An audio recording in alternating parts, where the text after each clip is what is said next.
श्रीमद्भागवत महापुराण चतुर्थ स्कंद 5वां अध्याय आरंभ। वीरभद्र कृत दक्ष यज्ञ विध्वंस और दक्ष वध।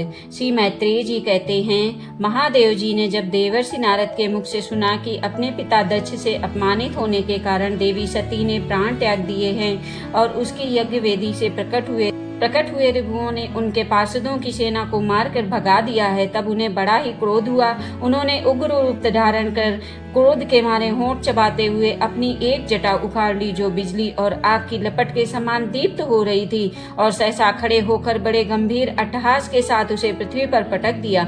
उससे तुरंत ही एक बड़ा भारी लंबा चौड़ा पुरुष उत्पन्न हुआ। उसका शरीर इतना विशाल था कि वे स्वर्ग को स्पर्श कर रहा था। उसके 1000 भुजाएं थी, मेघ के समान श्याम वर्ण था, सूर्य के समान जलते हुए 3 नेत्र थे, विकराल डाढ़ें थी और अग्नि की ज्वालाओं के समान लाल लाल जटाएं थी। उसके गले में नरमुंडों की माला थी, उसके हाथों में तरह तरह के अस्त्र शस्त्र थे। जब उसने हाथ जोड़कर पूछा, भगवान मैं क्या करूं, तो भगवान भूतनाथ ने कहा, वीर रुद्र तू मेरा अंश है, इसलिए मेरे पार्षदों का अधिनायक बनकर तू तुरंत ही जा और दक्ष तथा उसके यज्ञ को नष्ट कर दे।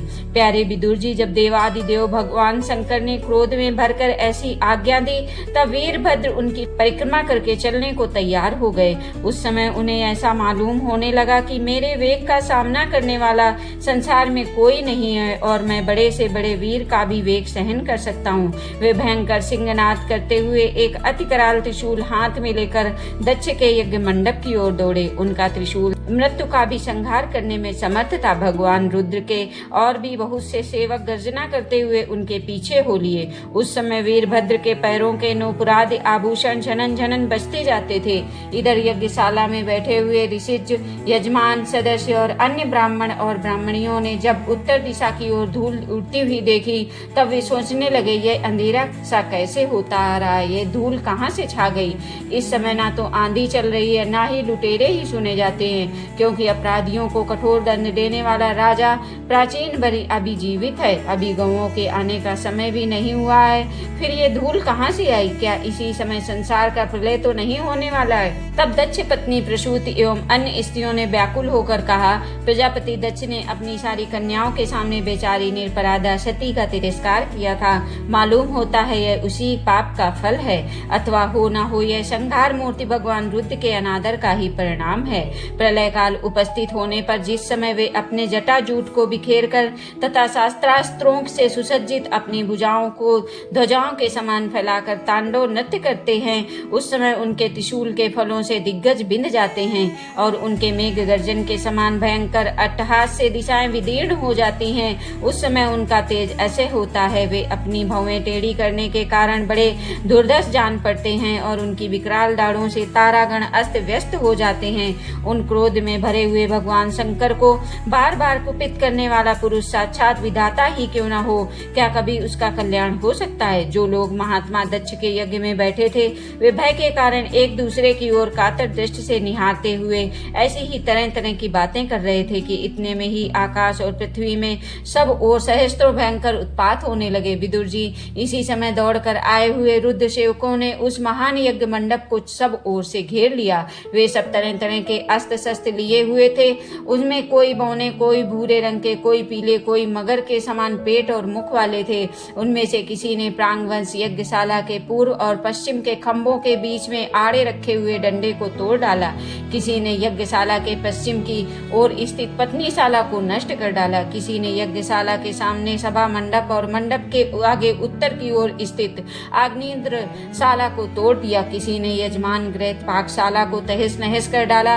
किसी ने यज्ञ के पात्र फोड़ डाले। किसी ने अग्नियों को बुझा दिया। किसी ने यज्ञ कुंडों में पेशाब कर दिया और किसी ने वेदी की सीमा के सूत्रों को तोड़ डाला। कोई मुनियों को तंग करने लगे, कोई स्त्रियों को डराने धमकाने लगे। किसी ने उनके पास आते हुए भागते हुए देवताओं को पकड़ लिया। मणिमान ने भृगु ऋषि को बांध लिया। वीरभद्र ने प्रजापति दक्ष को कैद कर लिया तथा चंडीस ने पूषा को, नंदीश्वर ने भाग देवता को पकड़ लिया। भगवान शंकर के पार्षदों की ये भयंकर लीला देखकर तथा उनके कंकड़ पत्थरों की मार से बहुत तंग आकर वहां जितने ऋषिज, सदस्य और देवतागण थे सब के सब जहां तहां भाग गए। भृगु जी हाथ में श्रुआ लिए हवन कर रहे थे। वीरभद्र ने इनकी दाढ़ी मूछ नोच ली, क्योंकि इन्होंने प्रजापतियों की सभा में मूछें ऐंठते हुए महादेव जी का उपहास किया था। उन्होंने क्रोध में भरकर भग देवता को पृथ्वी पर पटक दिया और उनकी आंखें निकाल ली, क्योंकि जब दक्ष देव सभा में श्री महादेव जी को बुरा भला कहते हुए शाप दे रहे थे, उस समय उन्होंने दक्ष को शयन देकर उपसाया था। इसके पश्चात जैसे अनिरुद्ध के विवाह के समय बलराम जी ने कलिंगराज के दांत उखाड़े थे, उसी प्रकार उन्होंने पूषा के दांत तोड़ दिए, क्योंकि जब दक्ष ने महादेव जी को गालियां दी थी, उस समय ये दांत दिखाकर हंसे थे। फिर वे दक्ष की छाती पर बैठकर एक तेज तलवार से उसका सिर काटने लगे, परंतु बहुत प्रयत्न करने पर भी वे उस समय उसे धड़ से अलग ना कर सके। जब किसी भी प्रकार के अस्त्र शस्त्रों से दक्ष की त्वचा नहीं कटी, तब वीरभद्र को बड़ा आश्चर्य हुआ कि वे बहुत देर तक विचार करते रहे। तब उन्होंने यज्ञ मंडप में यज्ञ पशुओं को जिस प्रकार मारा जाता था, उसे देखकर उसी प्रकार दक्ष रूप उस यजमान पशु का सिर धड़ से अलग कर दिया। यह देखकर भूत प्रेत और पिशाचार तो उनके उस कर्म की प्रशंसा करते हुए वाह वाह करने लगे और दक्ष के दल वालों में हाहाकार मच गया। वीरभद्र ने अत्यंत कुपित होकर दक्ष के सिर को यज्ञ की दक्षिणाग्नि में डाल दिया और उस यज्ञशाला में आग लगाकर यज्ञ को विध्वंस करके वे कैलाश पर्वत को लौट गए। इस श्रीमद् भागवत महापुराण चतुर्थ स्कंद 5वां अध्याय समाप्त हुआ। बोलो श्री कृष्ण भगवान की।